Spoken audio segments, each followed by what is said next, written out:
बिस्मिल्लाहिर्रहमानिर्रहीम। Dear student, आज का जो हमारा टॉपिक है ऑर्गन लेवल। जैसे हमने लास्ट लेक्चर में डिस्कस किया था कि ऑर्गेनेलीज क्या होते हैं, उनकी डेफिनेशन हमने डिस्कस की थी।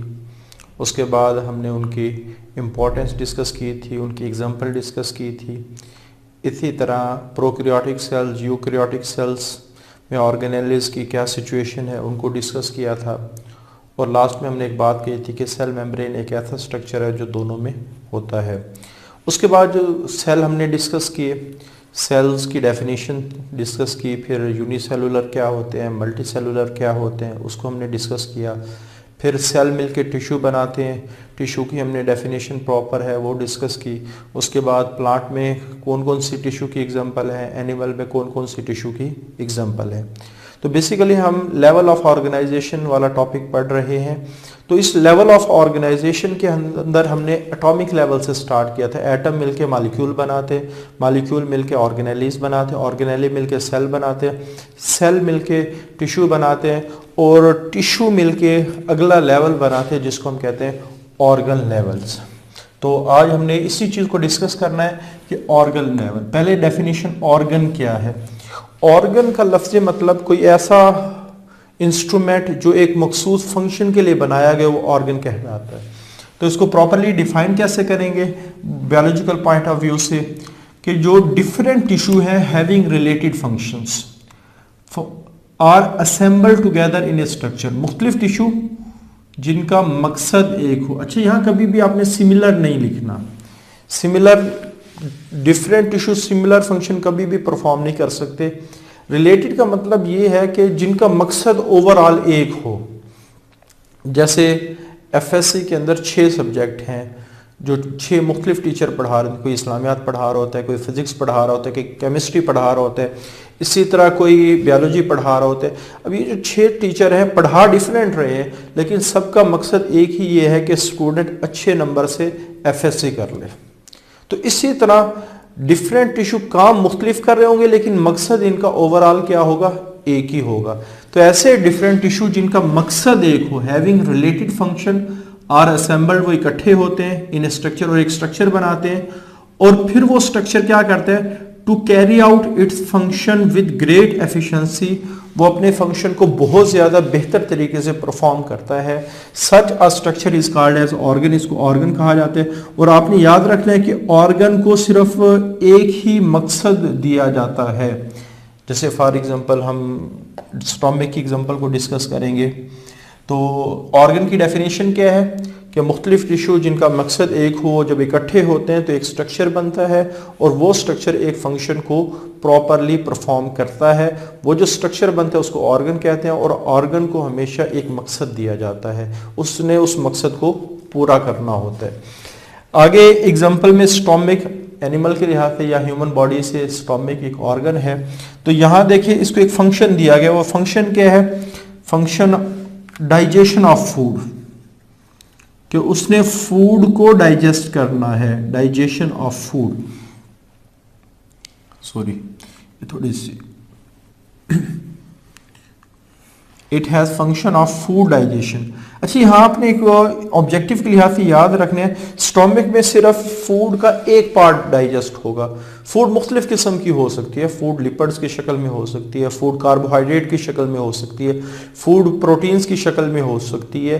तो ये तीनों जो बड़े कंपोनेंट फूड के हैं, ये हमारे डाइजेस्टिव सिस्टम में डाइजेस्ट होते हैं।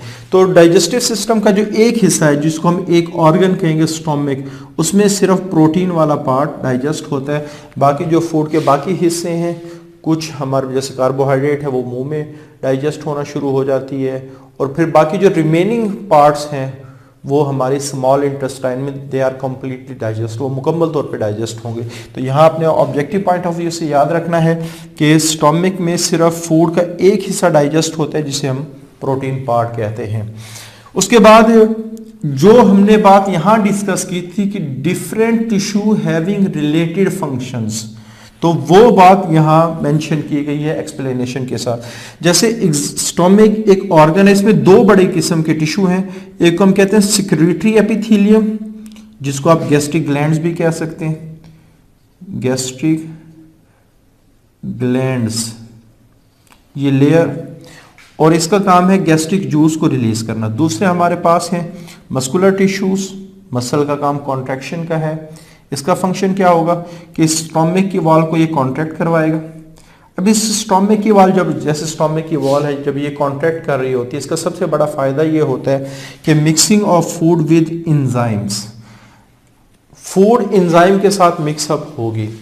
क्योंकि और ये बात जहन में रखनी है आप लोगों ने कि जितना ज़्यादा फूड इंजाइम यानी गैस्ट्रिक जूस के साथ मिक्सअप होगी, उतनी ही बेहतरीन अंदाज में डाइजेशन होगी। यानी आप ये कह सकते हैं ये जो मस्कुलर टिश्यू है ये भी डाइजेशन में हेल्प कर रहे हैं।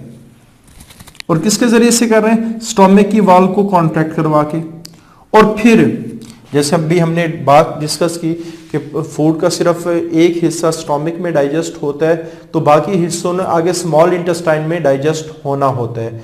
तो जिस वक्त स्टोमिक की वॉल ऐसे कॉन्ट्रैक्ट होगी तो इसका एक फायदा ये भी होता है कि फूड आगे भी जाता है, फूड आगे भी जाते हैं। तो अगर आप देखिए यहाँ हमारे पास स्टोमिक एक छोटा सा मुख्तसर सा स्ट्रक्चर है, तो जो ब्लू कलर की लाइंस है ये कवरिंग होती है। इस कवरिंग को हम सेरोजा कहते हैं।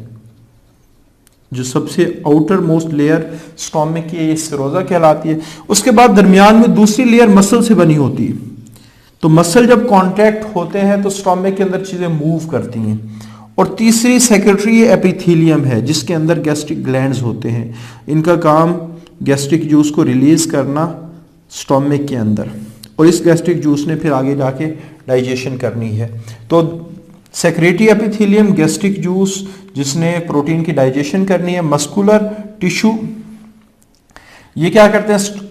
स्टोमिक की वॉल को कॉन्ट्रैक्ट करवाते हैं। इसके दो बड़े फायदे होते हैं। पहला फायदा क्या है कि एंजाइम फूड के साथ अच्छी तरह मिक्सअप होते हैं, डाइजेशन बेहतर अंदाज में होगी।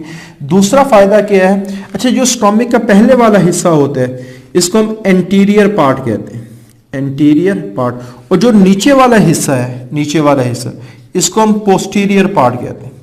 तो फूड एंटीरियर पार्ट से इंटर होती है और स्टोमिक की कॉन्ट्रैक्शन की वजह से थोड़ी सी यहाँ डाइजेस्ट होती है और उसके बाद फिर ये आगे स्मॉल इंटेस्टाइन में चली जाती है।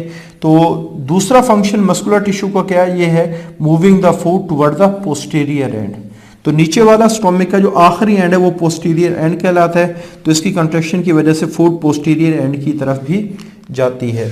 लेकिन डाइजेशन के लिहाज से गैस्ट्रिक जूस इंपॉर्टेंट है और इसका ये वाला फंक्शन इंपॉर्टेंट है, mixing of food with enzymes. तो ये दोनों डाइजेशन में हेल्प कर रहे हैं।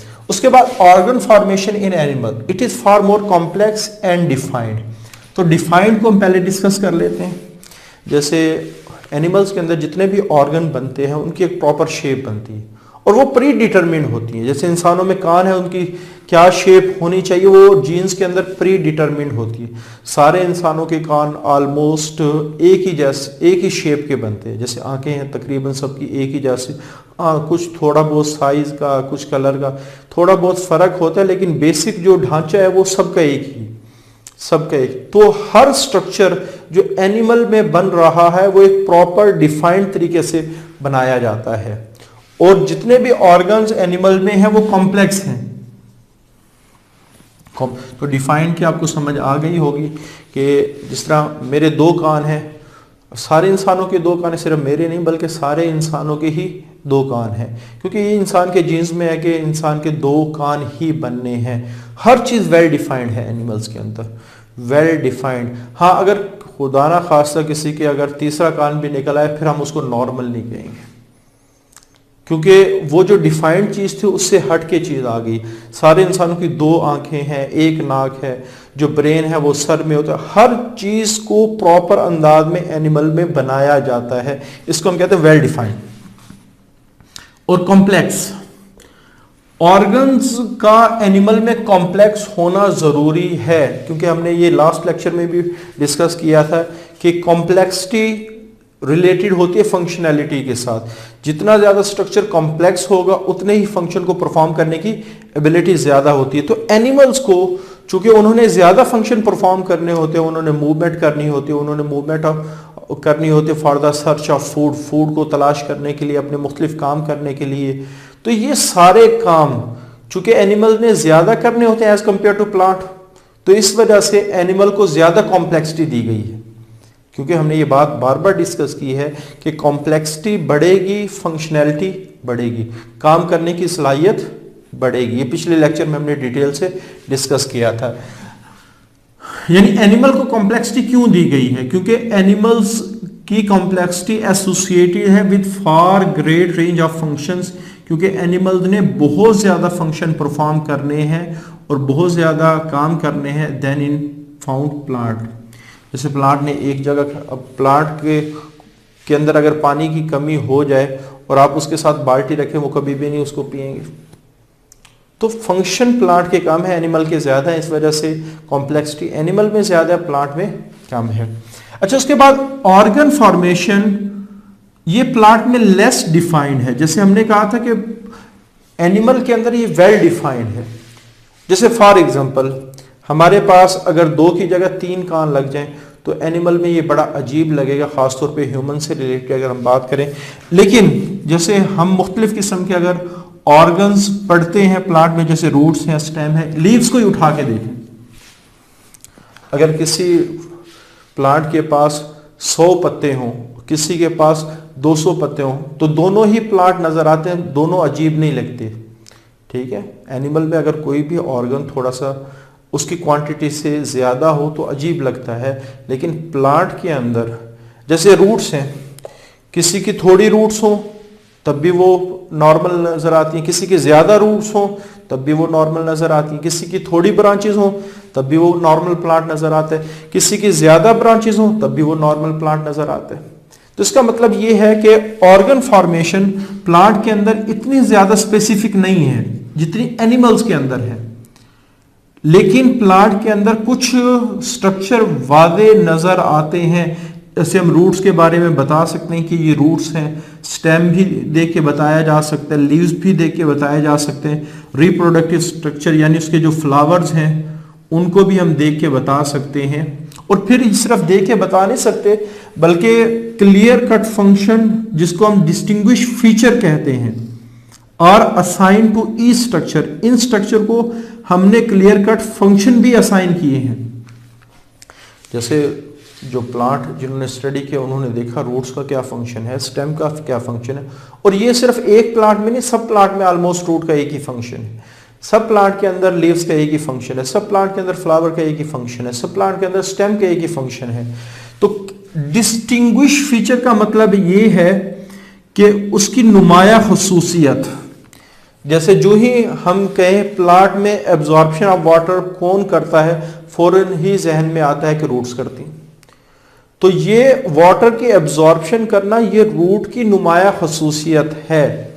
तो यहां यही बात लिखी गई है कि organ level in plant is less definite, लेकिन प्लांट के अंदर मुख्तलिफ किस्म के स्ट्रक्चर वादे हमें नजर आते हैं, distinguish among root, stem, leaves and reproductive structure, और हर स्ट्रक्चर को एक वादे फंक्शन असाइन किया गया है, यानी नेचर ने उसको एक वादे फंक्शन दिया गया है जो उसकी नुमाया खसूसियत है। जैसे फॉर एग्जांपल रूट्स को नेचर ने 3 फंक्शन दिए हैं कि वो प्लांट को एंकर करेगा, यानी प्लांट को जमीन में गाड़ के रखेगा, स्टोरेज ऑफ फूड, फूड को स्टोर करेगा। जैसे काफ़ी सारे प्लांट ऐसे हैं जिनमें रूट्स में, जैसे गाजर है उसमें रूट्स के अंदर फूड स्टोर ज़्यादा होता है। प्रोक्योरिंग का मतलब होता है हासिल करना, वो ज़मीन से वाटर और मिनरल्स को हासिल करता है। तो रूट्स के 3 बड़े फंक्शन हैं जो आपकी बुक में डिस्कस किए गए हैं कि प्लांट को ज़मीन में एंकर फिक्स रखेगा, फूड को स्टोर रखेगा और वाटर और मिनरल को एब्जॉर्ब करेगा। उसके बाद हमारे पास स्टेम या शूट है, ये प्लांट को सहारा देता है, उसको खड़ा रखता है। जो लीव्स है उसका फंक्शन फूड मैन्युफैक्चर है। फ्लावर्स का फंक्शन ये है कि उन्होंने नेक्स्ट जनरेशन को प्रोड्यूस करना, यानी ये रिप्रोडक्टिव स्ट्रक्चर है। तो आप देख सकते हैं प्लांट में भी इतने डिफाइंड ऑर्गन नहीं है, लेकिन हर ऑर्गन का एक प्रॉपर फंक्शन है।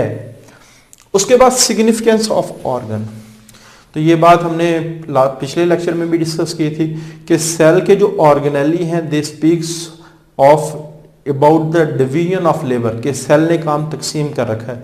इसी तरह हमारी बॉडी ने भी काम तकसीम कर रखा है कि देखने का काम आंखों को दिया है, सुनने का काम कान को दिया है, सोचने का काम ब्रेन को दिया है, बोलने का काम मुंह को दिया है और चखने का काम जुबान को दिया है। इसी तरह धड़कने का काम, ब्लड सर्कुलेशन का काम दिल को दिए। तो ये हमारी बॉडी के अंदर भी काम तकसीम है। तो ये लास्ट टाइम भी हमने ये डिस्कस किया था, जब काम तकसीम कर दिया जाता है तो उससे दोनों तरह से एफिशिएंसी बढ़ जाती है, काम अच्छा भी होता है, काम ज़्यादा भी होता है।